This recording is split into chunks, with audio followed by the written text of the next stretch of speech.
নমস্কার, 7 hour news নেটওয়ার্কে আপনাদের স্বাগত। কথায় আছে, যদি হও সুজন তেঁতুল পাতায় নজন।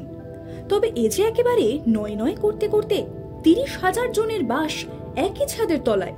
না না, কোনো আজগুবি গল্প কিন্তু বলছি না, বরং বলছি হ্যাংজাও চায়নার রিজেন্ট ইন্টারন্যাশনাল অ্যাপার্টমেন্টের কথা।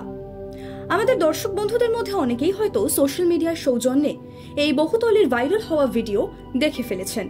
কিন্তু আপনারা কি জানেন আদৌ এই বহুতলে 30,000 জন মানুষ বসবাস করেন কিনা, অথবা কেমন ভাবেই বা এখানকার আবাসিকরা জীবন ধারণ করেন? প্রথমেই আপনাদের জানাবো যে এই বহুতল কিন্তু প্রথম থেকেই বৃহদাকৃতির আবাসন হিসেবে ব্যবহারের জন্য নির্মিত হয়নি, বরং শুরুর দিকে এই অ্যাপার্টমেন্টটি ছিল একটি 6 স্টার হোটেল। তবে তারপর হঠাৎই এই বহুতলের নকশা যায় বদলে, আর ধীরে ধীরে 6 স্টার হোটেলের বদলে এই বহুতল পরিণত হয় 30,000 মানুষের বাসস্থানে।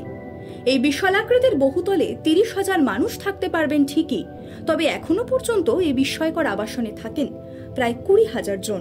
এস আকৃতির এই রিজেন্ট ইন্টারন্যাশনাল অ্যাপার্টমেন্টে ফুড কোর্ট কিংবা সুইমিং পুল অথবা মাঝামাঝি আকারের এক সুপারমার্কেট সবকিছুই থাকায় আবাসিকদের বাইরে যাওয়ার খুব একটা প্রয়োজন পড়ে না। এখনকার ফ্ল্যাট কালচারের যুগে এই ঘটনা অবশ্য একেবারে নতুন নয়, কিন্তু মজার বিষয় হলো এই বিস্ময়কর আবাসনের আবাসিকদের সংখ্যা। আর আপনার যদি এখনো বিস্ময়ের ঘোর না কাটে, তাহলে একবার ঘুরে আসবেন নাকি এই অভিনব আবাসনে। Bureau report, 7 hour news network. আরও বিভিন্ন খবরের আপডেট জানতে হলে 7 আওয়ার নিউজ চ্যানেলটিকে সাবস্ক্রাইব করতে ভুলবেন না, কারণ আপনাদের একটা সাবস্ক্রিপশন আমাদের কাছে অত্যন্ত মূল্যবান। জয় হিন্দ।